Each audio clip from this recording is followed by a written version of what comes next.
There is a version of Canada that real estate agents do not discuss, not because it is hidden, because it does not perform well enough in the listing. These are the counties that reached their peak sometime between 1952 and 1989, found reasons to hold on for another decade, and then began quietly releasing people the way a slow leak empties a tank. Not dramatically, not all at once, just steadily. Every census, a few hundred fewer. Every decade, a school that converts into a storage building, a hospital wing that becomes a satellite clinic, a clinic that becomes a phone number answered by a physician in a city 3 hours south.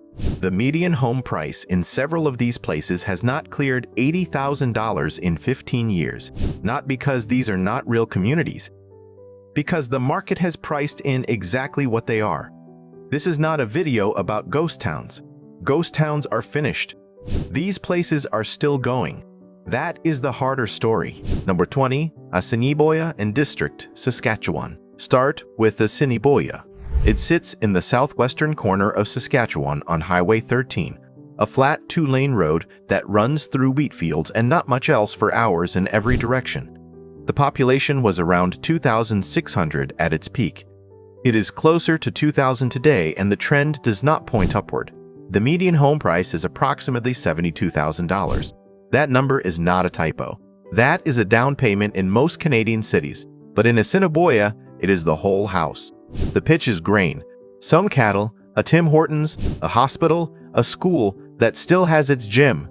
The market analysis is straightforward. This town exists because wheat needed to be stored and shipped, and it still does, and the people who stay know that. The catch is growth. There is no mechanism for it. The young leave for Regina and Calgary, and the people who remain are, on average, older every year. Picture this. You are driving into town at 6 in the morning in late September, the sky the color of a fire being put out, and the grain elevators are enormous against that sky, and your mortgage payment is under $800 a month, and you know every face in the grocery store. Then you go to the high school graduation ceremony and count 14 kids crossing the stage. That number is falling. Number 19, Guisborough County, Nova Scotia. Guisborough County covers the eastern shore of mainland Nova Scotia. Roughly 1 million acres of spruce forest, tidal river, and Atlantic coastline that somehow never made it onto the short list of places people discover when they learn that Atlantic Canada is underpriced. The population is around 4,600. In 1991, it was closer to 5,600. The median home price runs approximately $105,000. The pitch is legitimate. Deep harbor access, some of the least developed coastline in eastern Canada, broadband internet that reached most communities by 2022. The market analysis is that Guisborough sits in the shadow of Cape Breton to the north and Halifax to the west, and neither shadow is favorable for growth. The catch is services. The nearest hospital with full emergency capabilities is in Antigonish, 45 minutes by road in summer and longer in what passes for winter on that coast. The school consolidations began in 2009 and have not stopped. Picture this. You are standing on a dock in Canso in October, and the water is steel-colored and flat and stretching toward the open Atlantic, and there is not a single sound made by another human being. Your house costs $98,000. Then you check the nearest dental office, and it is in another county. Number 18, Restigouche County, New Brunswick. Restigouche County forms the northwestern corner of New Brunswick, bordered by Quebec to the west and the Restigouche River to the north. The population sits at approximately 32,000, down from 40,000 in 1981. The median home price is around $115,000. The pitch here is the river itself, which is one of the most historically significant Atlantic salmon rivers on the continent, and the bilingual Francophone Acadian community character that makes the county genuinely unlike most places in English Canada. The market analysis is that Campbellton, the county seat, has been in managed decline since the closure of several forestry and paper operations beginning in the 1990s. The services remain, for now, a regional hospital, an airport with limited scheduled service, 2 functioning high schools. The catch is the phrase "for now." The regional hospital has been the subject of service reduction discussions in 3 consecutive provincial budget cycles. Picture this. You are on the river in July in a wooden guide boat, and the salmon run is coming in, and it is everything the brochure said. Your monthly housing costs are under $1,200. Then someone mentions that the emergency department hours are under review again next spring. The river does not change. The emergency department timeline does. Number 17, Cochrane District, Northern Ontario. Cochrane District is larger than most European countries. It covers roughly 140,000 square kilometers of the Canadian Shield, Boreal Forest, and Hudson Bay lowlands, and it contains towns like Hearst, Kapuskasing, Smooth Rock Falls, and Cochrane itself, each of which tells a version of the same story. Combined population sits under 50,000 across a district the size of England. Kapuskasing, once home to 12,000 people, now counts around 8,000. Smooth Rock Falls has fewer than 1,000. Median home prices in the district run $60,000 to $90,000, depending on the town. The pitch's affordability and access to boreal wilderness that is genuinely extraordinary on its own terms. The market analysis is that the pulp and paper mills that built these communities have been closing or reducing capacity for 30 years, and no comparable employer has replaced them. The catch is employment. There is not much of it, and what remains is tied to industries that are not growing. Picture this. It is February and 40 below zero, and you are inside a house you own outright for the price of a used car, and the forest outside your window is snow-covered and still in a way that cannot be described accurately to anyone who has not seen it. Then, you ask the school board how many students enrolled this September compared to last. The number is lower. It is always lower. Number 16, Wynyard Region, Saskatchewan. The area around Wynyard in east-central Saskatchewan sits between Saskatoon and Yorkton, which means it sits between the two places people are moving toward and has been emptying in both directions simultaneously. The town of Wynyard itself counted around 2,000 people in 1981. It is closer to 1,400 today. The surrounding rural municipalities have declined proportionally. Median home price, $64,000. The pitch's low property tax, a quiet agricultural community, and neighbors who have known each other for 3 generations and behave accordingly. The market analysis is that grain farming and the small-town service economy it once supported have undergone structural changes that eliminate rather than replace local employment. The catch is density. Enough people have left that the businesses that served those people have also left, which means the remaining residents now drive further for the things the remaining businesses no longer stock. It is a self-reinforcing loop. Picture this. You own a 3-bedroom house on a quiet street for the cost of a single year's rent in a Canadian city. The street is clean and the neighbors wave. And then you count the open storefronts on Main Street and compare them to the total number of storefronts. And you drive 40 minutes for a pharmacy. And you do it because this is the life you chose. That is either an acceptable trade-off or it is not. Number 15, Manitoba County, Quebec. Manitoba County occupies the interior of the Gaspé Peninsula in eastern Quebec, where the Manitoba River runs south through valley corridors that should, by the logic of any landscape photographer, be producing land values that make no sense. They are not. The median home price in towns like Amqu and Kausapskal runs around $95,000. The county population has declined from roughly 20,000 in 1991 to closer to 14,000 today. The pitch is the river itself. The Manitoba is one of the 10 most dramatic Atlantic salmon rivers in Canada, and the valley it carved is genuinely beautiful, not in a marketing sense, but in the sense that people who see it sometimes stop driving and get out of the car. The market analysis is distance. Quebec City is 4.5 hours. Montreal is 6. The young leave for both. The catch is institutional dependency. Every significant institution in the county, the hospital, the courts, the schools, operates entirely in French, and the rural Quebec social economy that once held these communities in place has been thinning for 2 decades. Picture this. It is June and the river is running high and you are standing in waders in cold, fast water with a fly rod and it is perfect. Then your daughter calls from Montreal and says she is not coming back. This is the phone call the valley receives approximately once per generation. Number 14, Burin Peninsula, Newfoundland. The Burin Peninsula extends south from the Trans-Canada Highway into the North Atlantic and contains a collection of communities that the 1992 COD moratorium rearranged more completely than any government policy in living memory. Grand Bank, Marystown, Fortune, St. Maria, Lawrence, these names are on maps that no longer accurately reflect the communities they label. The Burin Peninsula's population has dropped from roughly 25,000 in 1991 to under 16,000 today. Median home price under $80,000. The pitch is real. The peninsula has a working ferry connection to Saint-Pierre and Miquelon, French territory in the North Atlantic, a geographic curiosity that has produced a cross-cultural community unlike anything else in Atlantic Canada. The catch is everything that depended on the fish.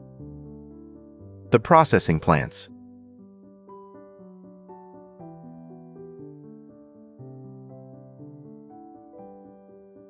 The boats. The demographic pyramid built on the assumption that men would go to sea and the sea would be reliable. It was not reliable. Picture this. You are in Grand Bank in August and the light is horizontal and golden, and the houses are the painted Victorian kind that inshore fishing communities built when the fish were running and there was money for paint. Your house cost $73,000. Then you look at the harbor and count the working boats and compare that number to the number of boat moorings, and the ratio tells the whole story without requiring any further explanation. Number 13, Victoria County, Nova Scotia. Victoria County occupies the northern tip of Cape Breton Island, facing the Cabot Strait and bounded on the south by the Brasdor Lakes and on the north by open Atlantic. It is consistently rated among the most scenic counties in eastern Canada by publications that rate such things, and the rating is not inaccurate. Its population has declined from roughly 8,800 in 1991 to under 7,000 today, and the median age of the remaining population is among the highest in Nova Scotia. Median home prices sit around $112,000, though rural properties move below that regularly. The pitch includes the Cabot Trail running along the county's western edge, some of the most genuinely demanding recreational hiking on the East Coast, and the Gaelic cultural inheritance that is not a tourist performance but a living, if aging, tradition. The catch is the aging. The medical infrastructure required to support an elderly rural population exceeds what a small and shrinking tax base can sustain. Picture this. It is October, and the hardwoods are burning red and gold along the Cabot Trail above the ocean, and you are the only car on the road. And it is genuinely one of the most beautiful things a person can see in this country. Your neighbor is 81 years old, and the nearest cardiologist is in Sydney, 1 hour and 40 minutes south. Number 12, Marathon and the Lake Superior North Shore, Ontario. Marathon sits on the north shore of Lake Superior, at the edge of a district where the Trans-Canada Highway is the only road and Superior is the only view, and neither of those facts changes the economic reality of a town that built its identity around a paper mill that closed in 2009. The population peaked near 6,000 in the 1970s. It is under 3,000 today. Median home price approximately $84,000. The pitch is the lake. Lake Superior from the North Shore is not what people who have only seen it from Sault Ste. Marie imagine. It is massive in a way that resets spatial intuition, and the town sits directly on it, and on a clear morning in September, the water looks like the ocean looks on days when the ocean is cooperating. The market analysis is that without the mill, the employment anchor is gone, and what remains is a service economy serving a population too small to sustain it indefinitely. The catch is that Marathon is 5 hours from Thunder Bay and 3 hours from Wawa, and in January those distances function differently than in August. Picture this. The lake in late August. Warm enough to swim. Your mortgage is $800 a month. Then you try to find a full-time job that pays more than $15 an hour. The lake does not help with that part. Number 11, Wawa and the Algoma Highlands, Ontario. Wawa sits at the junction of the Trans-Canada and the highway north to Chapleau and Timmins, and for decades that junction was enough of a reason to exist as a community.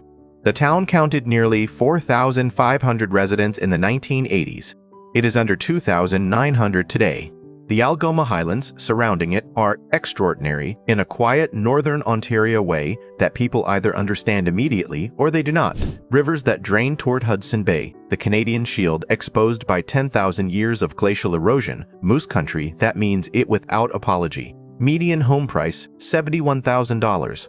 The pitch is that Wawa is one of the last functioning small communities on the Trans-Canada north of Sault Ste. Marie that still has most of its services intact. The market analysis is that most is doing significant work in that sentence.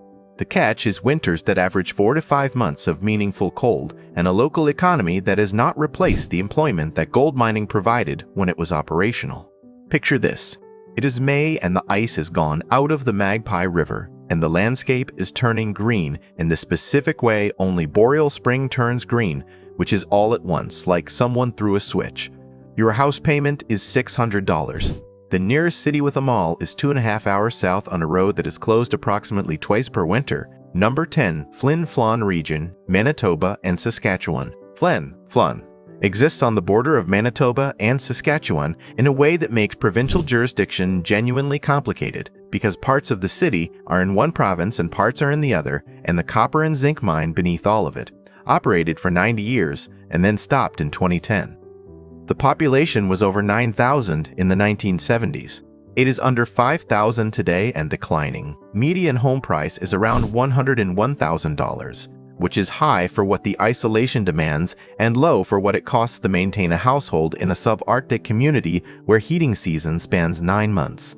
The pitch is ownership of a distinctive place. Flin Flon is historically layered, geologically unusual, architecturally specific in the mid-century industrial town way that has attracted genuine niche attention. The catch is that niche attention does not replace the mining economy. Picture this. You are standing on Canadian Shield granite above town in August, looking out over Flin Flon Lake and the community spread across the exposed rock below, and it genuinely looks like nowhere else in North America, and your house is paid for and the air is clear in the specific way only places this far from the industrial corridor manage. Then you open the job listings. The mine is closed. The listings reflect that. Number 9, Kapuskasing, Cochrane District, Ontario. Kapuskasing deserves its own entry separate from the broader Cochrane District picture because its decline has been more specific and more documented than most. The town was a planned community built by the Spanish River Pulp and Paper Company in 1921, designed with radial streets and a civic layout that was genuinely progressive for its era. The Spruce Falls Power and Paper Mill ran continuously until 2006, when Tembec, the final operator, closed the operation and left. The population dropped from 12,000 to under 8,000 in the decade following closure. Median home price, $63,000. The pitch is the architecture, which is unusual for a northern Ontario mill town and has attracted preservation interest, and the Kapuskasing River, which bisects the town in a way that photographs well and smells of cold water in the mornings. The catch is that a town built around one employer that no longer operates is a town organized around a question that has not yet found an answer. Picture this. You own a 3-bedroom house with a double garage for less than $70,000 on a street lined with mature trees planted in 1924 according to the original town plan. It is late October and the leaves are down and the street is empty and you are thinking about what draws the young people back.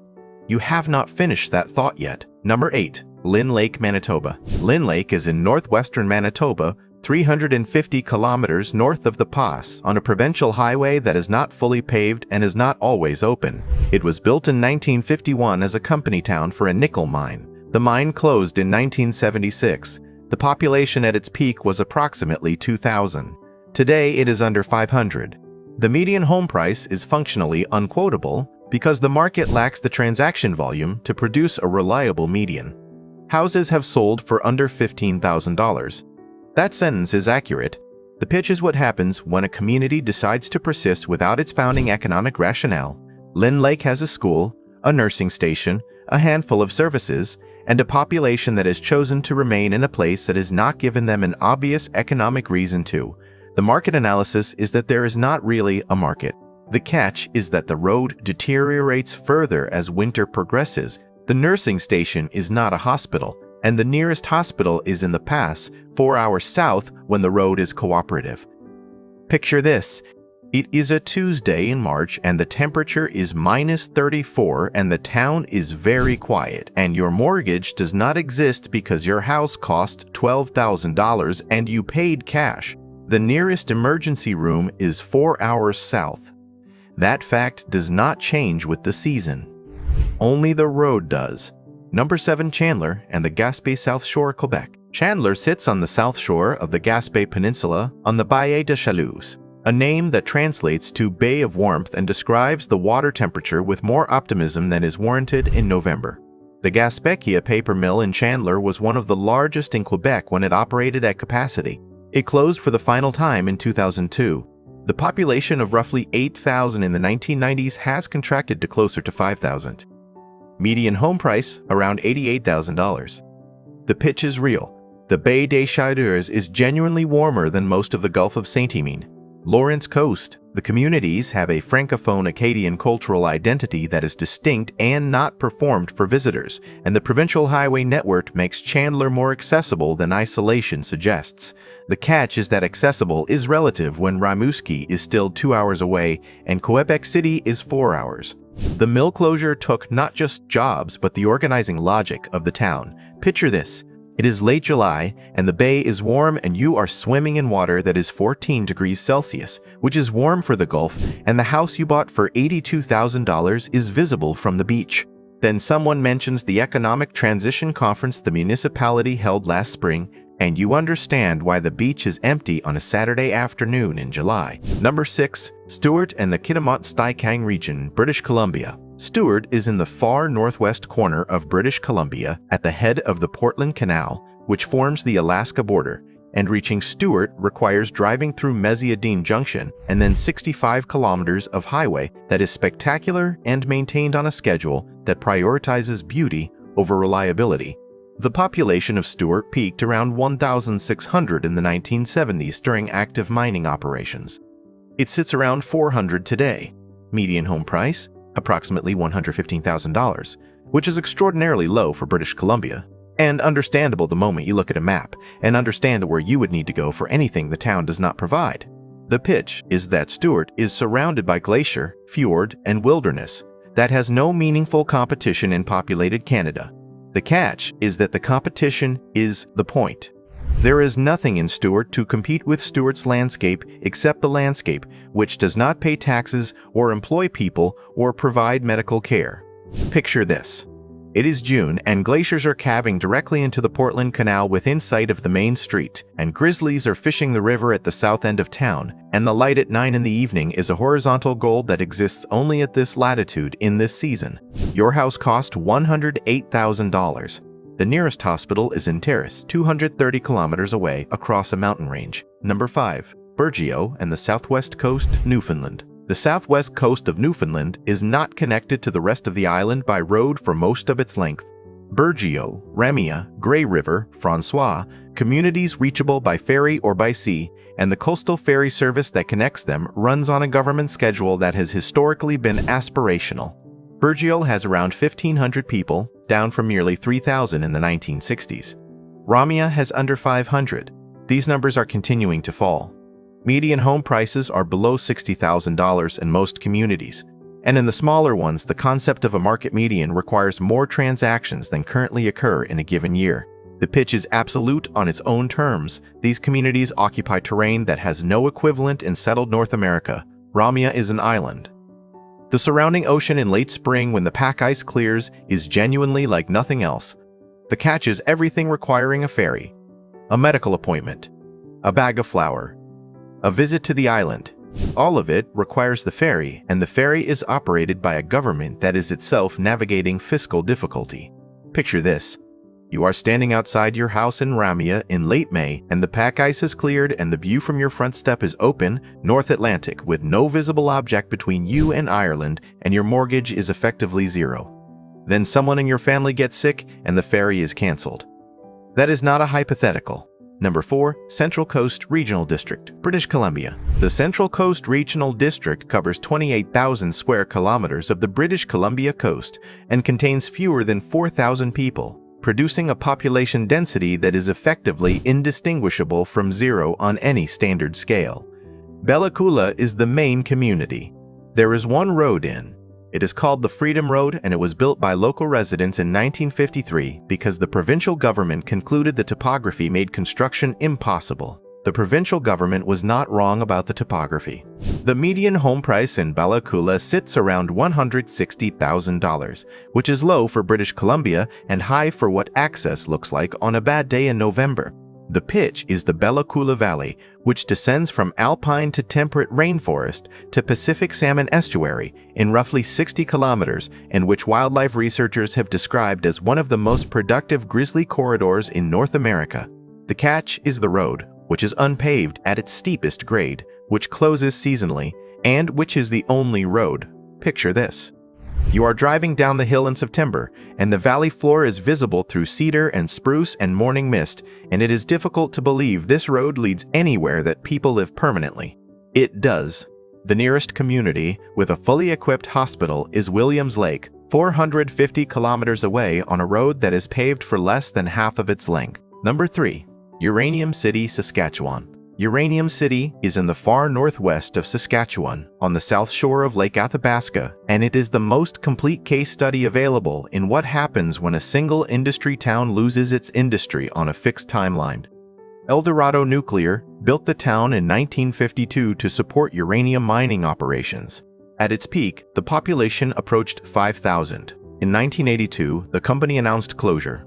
The government offered relocation assistance. Almost everyone took it. Today, the permanent population is estimated between 50 and 100 people, depending on the season and who is counting.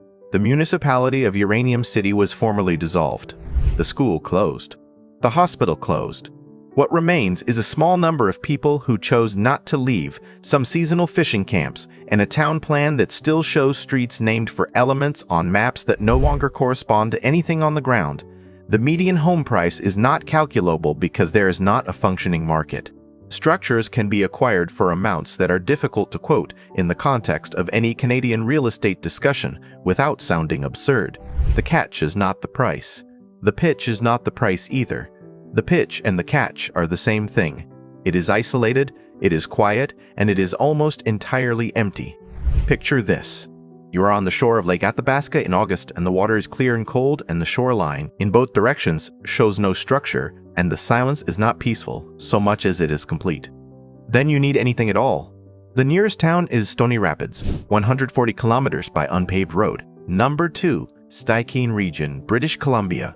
The Stikine region covers 68,000 square kilometers in the far northwest of British Columbia and contains approximately 1,200 permanent residents, producing a population density of roughly 0.02 people per square kilometer. Telegraph Creek is the main community. There is a highway that reaches Dease Lake, the nearest town with a gas station and a grocery store that operates year-round. From Telegraph Creek to Dease Lake is 113 kilometers of unpaved road in varying condition.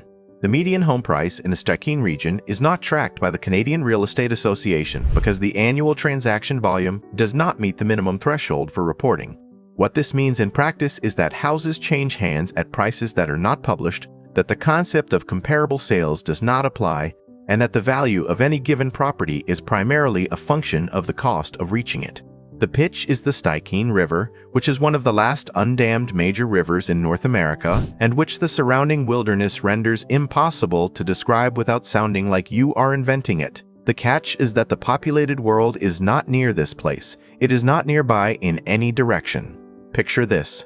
It is September and the Stikine River is running low and clear, and it is 300 kilometers in any direction to a community with emergency medical capacity. And you have understood this since you moved here, and it has not troubled you yet. That is either resilience or something else. Only you know which. Number 1. Schefferville and the Quebec-Labrador Interior. Schefferville is at the end of the Quebec North Shore and Labrador Railway, which is not a metaphor but a literal geographic description. The town sits at the terminus of a line that runs north from Sept Îles through 350 kilometers of subarctic interior, with no road paralleling it. There is no road to Schefferville. The train runs twice a week. The Iron Ore Company of Canada built the town in the 1950s to support iron ore extraction from the Labrador Trough. The population reached approximately 4,000 by the early 1970s. In 1982, the company announced the mine was no longer economically viable. The population collapsed inside 18 months. The government offered relocation assistance. Almost everyone accepted. What remained was the Innu community of Matamakush Lac John, approximately 800 people who did not leave because they were home before the mining company arrived and were home after it left. The non-Indigenous infrastructure of Schefferville effectively does not exist as a functioning community. The buildings exist in various states of return to the landscape. There is no median home price because there is no market.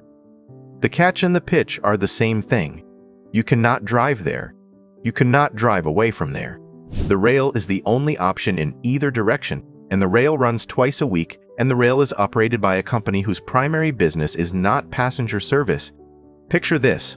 You arrive on the train in early October, and the iron-stained tundra is turning rust and amber, and the Cambrian geology is exposed in outcrops that look like the planet's bones, and there is no road, north or south or east or west.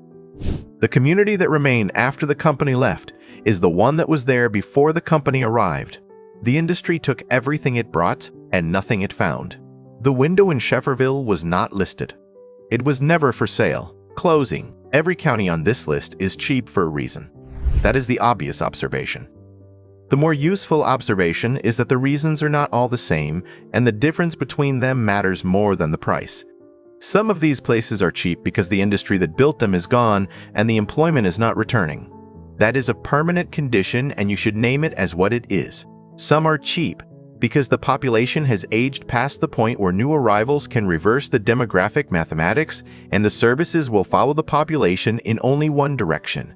That is also a permanent condition. And some are cheap because they are genuinely hard to reach, and the people who have found them have decided that the difficulty is the point rather than the catch. That is a legitimate choice. It deserves to be named as what it is. The market has priced all of these correctly, which is to say the market has priced in exactly the conditions that produced the affordability. The only question is whether the conditions that produce the price are the conditions you can live with. That calculation belongs entirely to you. The market will not make it for you. It has already told you everything it knows.